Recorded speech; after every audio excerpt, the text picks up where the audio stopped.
నమస్తే, welcome to special focus. బంగారం రికార్డులు బద్దలు కొడుతోంది. ఇది చాలా పాత మాటే. అయితే ప్రతిరోజు పెరుగుతున్న బంగారం కేవలం ఆభరణంగా మాత్రమే కాదు, ఇక దాన్ని చూసే తీరే మార్చుకోవాలని ఓ సందేశం ఇస్తోంది. పసిడి ధర పెరుగుతున్న తీరు గత 4 దశాబ్దాల్లోనే రెండో అతిపెద్ద రికార్డ్.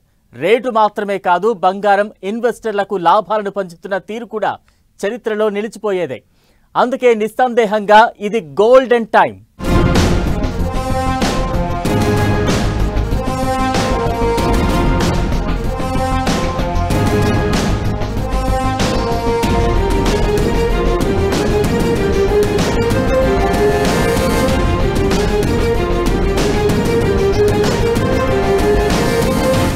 గోల్డ్ కాల పరీక్షని తట్టుకుని నిలిచిన మెటల్.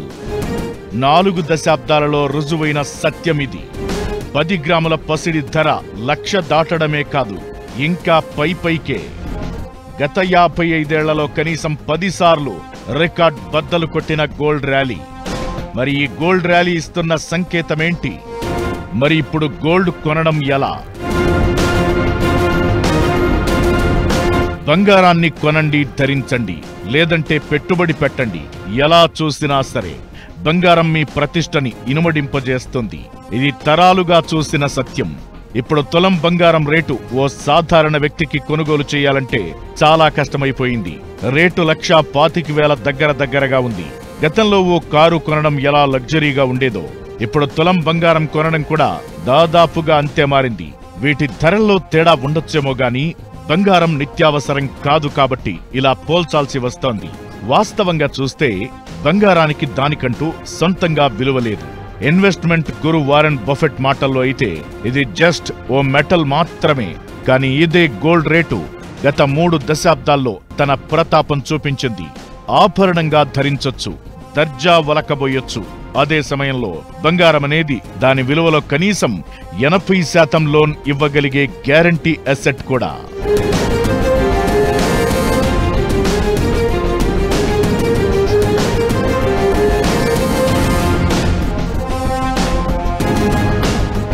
ప్రస్తుతం గోల్డ్ నడుస్తున్న ర్యాలీ 1979 తరువాత ఇదే ప్రథమం.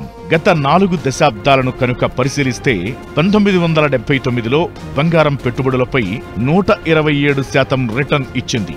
1980లోనూ 15% లాభపడింది. ఆ తరువాత 1988లో మాత్రం 15% నష్టపోయింది.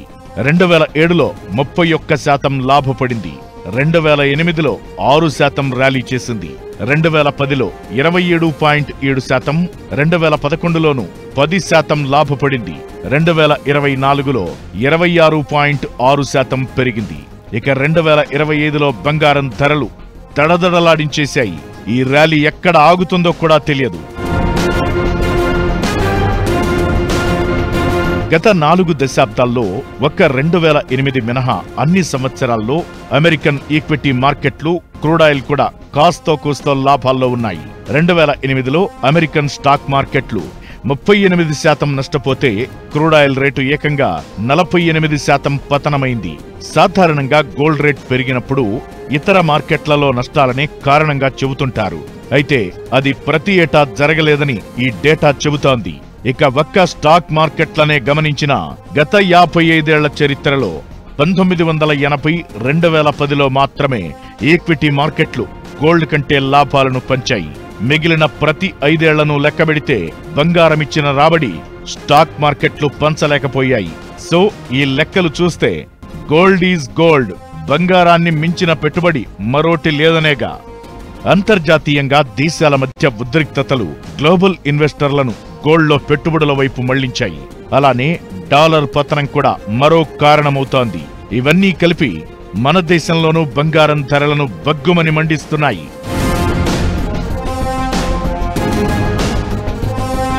అలానే ప్రపంచ దేశాలు ద్రవ్యోల్బణాన్ని అదుపులో పెట్టేందుకు తీసుకుంటున్న చర్యలు ఫలితం ఇవ్వడం లేదంటే అసలు వాటిని జనం పట్టించుకోవడం మానేశారు. దానికి తోడు ప్రతి దేశపు సెంట్రల్ బ్యాంకులు గోల్డ్ను కొంటుంటే ఇక ఇన్వెస్టర్లు మాత్రం ఆ ట్రెండ్ని ఫాలో అవ్వకుండా ఎలా ఉండగలరు? అందుకే బంగారం రేటు ఇలా పరుగు పెడుతోంది. పట్టుకోండి చూద్దామంటూ సవాళ్లు విసురుతోంది.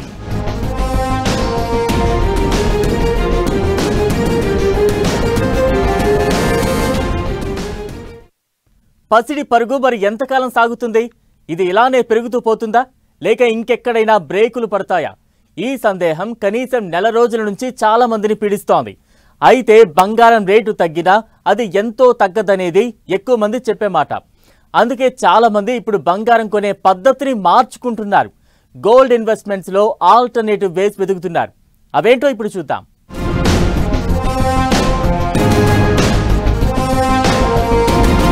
ఈ ఏడాదిలో ఇప్పటికే 45% జంప్ అయిన రేటు, 2 ఏళ్లలో రెట్టింపైన బంగారం ఇప్పుడిక మరో గేర్ మార్చుతుందా? పెరిగిపోతున్న digital gold sales, ETF investments లో టాప్ 7. పిచ్చెక్కినట్లుగా పెరిగిపోతున్న గోల్డ్ ధరలను చూసిన ఇన్వెస్టర్లు బంగారం కొనడంలో ఇతర పద్ధతులను ఆశ్రయిస్తున్నారు. డిజిటల్ గోల్డ్ ETFలలోనూ పెట్టుబడి పెడుతున్నారు. 1979 తరువాత ఈ స్థాయిలో లాభం పంచిన మరో సంవత్సరం లేదు. ప్రస్తుతానికి పసిడి ధర 2025 లోపు దాదాపు 50% పెరిగింది. మొత్తం ఏడాది పూర్తయ్యేసరికి ఎంత పెరుగుతుందో తెలియదు గాని ఇది గోల్డెన్ ఎరాగా చెప్పాలి. సెకండ్ బెస్ట్ ర్యాలీగా ఈ ఎల్లో మెటల్ ఇప్పటికే రికార్డులు బద్దలు కొట్టింది. గోల్డ్ ని రిజర్వ్ గా పెట్టుకున్న దేశాల జాబితా తెస్తే ముందు మన దేశం వస్తుందనుకుంటారు. కానీ అది నిజం కాదు. మనం ఆభరణంగా బంగారాన్ని ఇష్టపడతామే గాని టన్నుల కొద్దీ బంగారాన్ని దాచిపెట్టుకుంటున్న దేశాల్లో అమెరికా నంబర్ 1. అమెరికా దగ్గర ఏకంగా 8100 టన్నుల బంగారం పోగుపడింది. ఆ తరువాత జర్మనీ దగ్గర 3400 టన్నులుండగా, ఇటలీ దగ్గర 2500 టన్నులు, ఫ్రాన్స్ దగ్గర 2400 టన్నులు, చైనా దగ్గర 2300 టన్నులు, రష్యా దగ్గర 2300 టన్నుల గోల్డ్ రిజర్వులు ఉన్నాయి. స్విట్జర్లాండ్ దగ్గర 1000 టన్నుల బంగారం ఉండగా, మన దేశం దగ్గరున్న బంగారం 880 టన్నులు మాత్రమే. ఈ బంగారాన్ని కనుక తాజా రేట్లతో డాలర్లలో విలువ కడితే అమెరికా దగ్గర $1,00,000 కోట్ల సంపద ఉంది.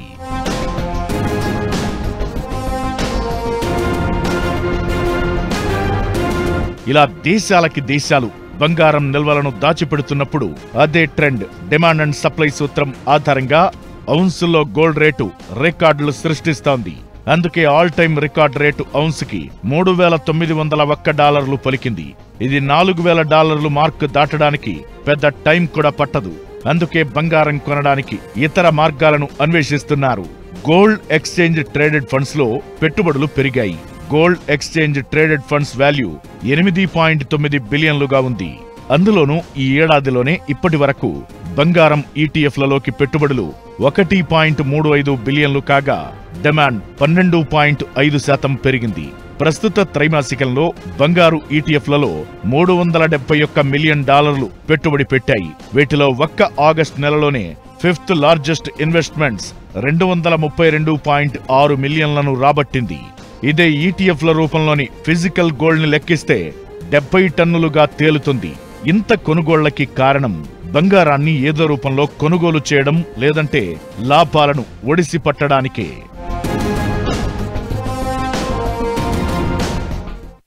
ఇంత ధర పెరిగిన తర్వాత, అంటే దాదాపు 35-40% దాకా వన్స్ జంప్ వచ్చిన తర్వాత గోల్డ్లో ఫ్రెష్గా ఇన్వెస్ట్మెంట్ చేయడం అనేది చాలా ఎక్స్ట్రీమ్ రిస్క్తో కూడుకున్న అంశం. ఎందుకంటే $2,600, $2,800 నుంచి ఆల్మోస్ట్ $3,800 వరకు ఇంటర్నేషనల్ మార్కెట్లో పెరిగిన తర్వాత ఎక్కడో పాయింట్ ఆఫ్ టైంలో గోల్డ్ ధరల రిసీడ్ అవ్వడం అయితే చూస్తుంటాం. అంటే గత చరిత్ర చూసుకున్నా కూడా ఎంత వేగంగా పెరిగిందో అంతే వేగంగా పడే ఛాన్సెస్ కూడా ఉంటాయి.